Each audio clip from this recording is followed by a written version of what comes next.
let's discuss why Daniel Farke's Leeds are probably the best Championship team we've seen. On paper, the way they play, just not on points yet, because they currently sit 3 points off of Sheffield United, who are top of the league. If it wasn't for a point deduction, they'd be 5 points off the Blades. But you look at Daniel Farke's play style, you look at the dominance which they have in every single match, you look at the way that they just can't grind out results, and you wonder what's going on at Leeds, because there's a lot to talk about. Let's start off with the way that teams play against them, because Joe Rodon, I think it was Joe Rodon, came out and said that teams always sit back, change their tactics to play against Leeds.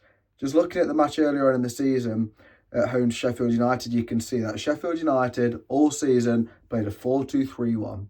Against Leeds, they played a 5-2-2-1, really defensive. It was a man trigger, and it didn't work. Now, who's to say that the 4-2-3-1 wouldn't have worked? We won't know.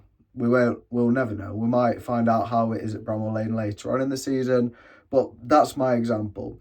Teams set up to defend against Leeds because they know about the quality in their squad. Talking of quality in their squad, their two first choice midfielders in Ampadu and Gruev got injured in pre-season, or I think it was early on in the season. No worry for Leeds. They've got Tanaka and they've got Joe Rothwell just to deputise in those positions. What other team in the league has depth like that? Depth. Right wing, they've got Daniel James, but he doesn't always play because they've got the likes of Willie Nonto. Left wing, Nonto will play. If he doesn't play, they've got Manor Solomon or they've got Ramazani. I feel like I'm missing a player. They have such incredible strength in depth. In the summer, they got rid of Somerville, they got rid of Jorginho Rutter.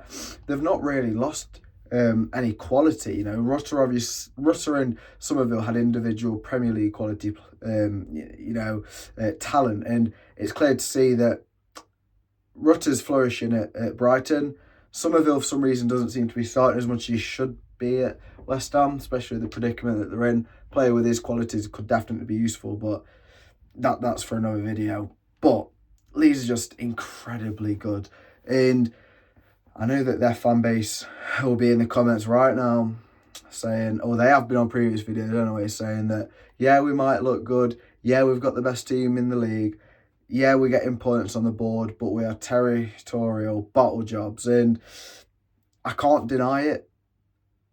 You have bottled it over quite a few seasons in different situations, whether it was in League One, the Championship, or the Premier League. And I don't know whether that is something at the club, whether it's just unlucky. I really do think that Daniel Farke will be the man to get you promoted this season. I know that you're not top of the league. I know that Leeds are currently 3 points off of Sheffield United, as I say, but Sheffield United lacks squad depth. And all it takes is another injury or two. Arblaster's already out for the season. They're not really having a stable striker because Campbell was doing well, then he got injured, and then Brewster came in and he can't retain any fitness. And then you look at other teams who might potentially gate crash that top two. We've got Burnley. Their fans already want Scott Parker out the club. Yeah, they're getting points on the board. Yeah, they're only a couple of points off the top two. But their fans want Burnley out, Scott Parker out, because the football's boring. It's really, really boring. They're playing low margin ball. Luckily, they've got individual quality. J-Rod, that midfielder of Laurent, Brownhill and Cullen, and then they've got Koleosho.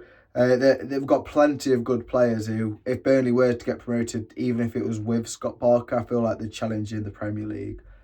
And then Middlesbrough. They started off the season slowly. Michael Carrick, there's a few people saying, is he actually that good of a manager? Because obviously last season they missed out on the playoffs by a few points. And the season before that, he had that really good season where Chubrak Palm and Cameron Archer fired them to the playoffs, or close to the playoffs. But it feels different, this iteration of Middlesbrough, because they've got Ben Doak on the right wing, who is definitely the best winger in the Championship, in my opinion. Or definitely up there. His dribbling numbers are insane. I just saw a stat earlier on that he's completed 1.5 more times than the player previous to him in dribbles in the box. I think he's completed 64, then the player before him has completed 40. So that's 150% or 50% more. He's a really good player. And then they've got front that lad that they signed from Bristol City. Excuse me, I forgot his name. Or they've got Latte Laugh to play up front. Two really, really good strikers, Tommy Conway.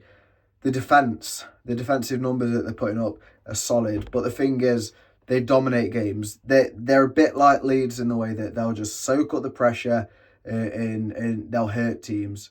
They did it to get Sheffield United at home. The only two teams to beat Sheffield United have been Leeds and Middlesbrough.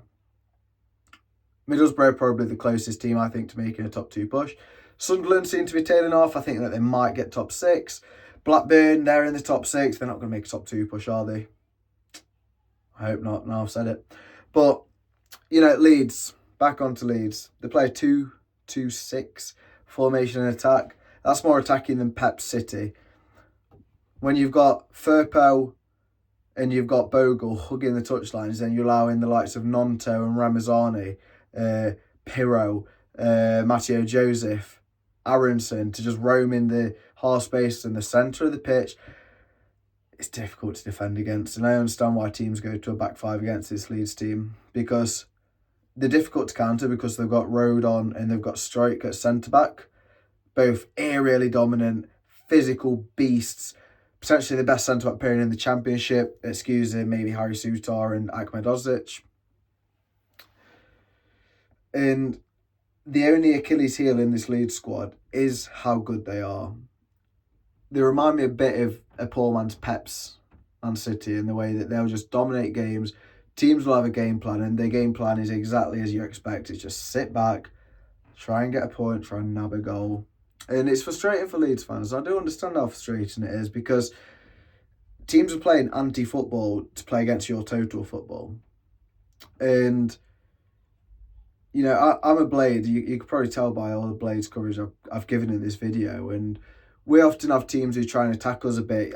The last game, we won Plymouth 2-0, but I think Plymouth had more possession. And for large parts of the game, they looked more likely to score. Leeds are not really having any matches like that. Yes, they drew 1-1 at Preston, and they should have won that. And you look at the stats, and they should have won. But I understand the frustration.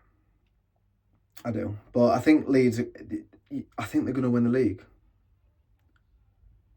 Sheffield United have got new owners, so they might invest a bit in the squad. But January transfer windows are overrated, no matter how many or who you sign player-wise. And I think, obviously, losing Somerville and Rutter in the summer meant that the team had to transition a bit.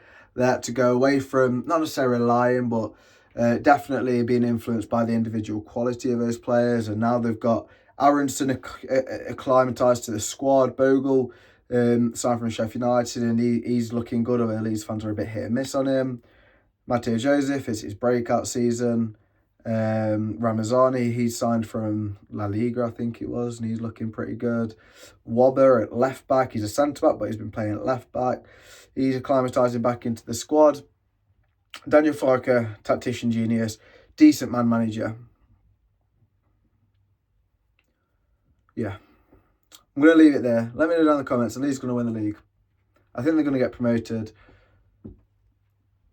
And I think that they will win the league. I hate to say it as a Blade, but the team's just far too good. And they dominate every match. You look at the XG table, they're top by far. Sheffield United are like 5th or 6th. Millwall are quite high up there. Neil Harris has gone now. So I really don't think that there's many teams. I feel like Middlesbrough and Sheffield United are the closest competition. I feel like Burnley might tail off. Yeah, let me know in the comments. Thanks for watching.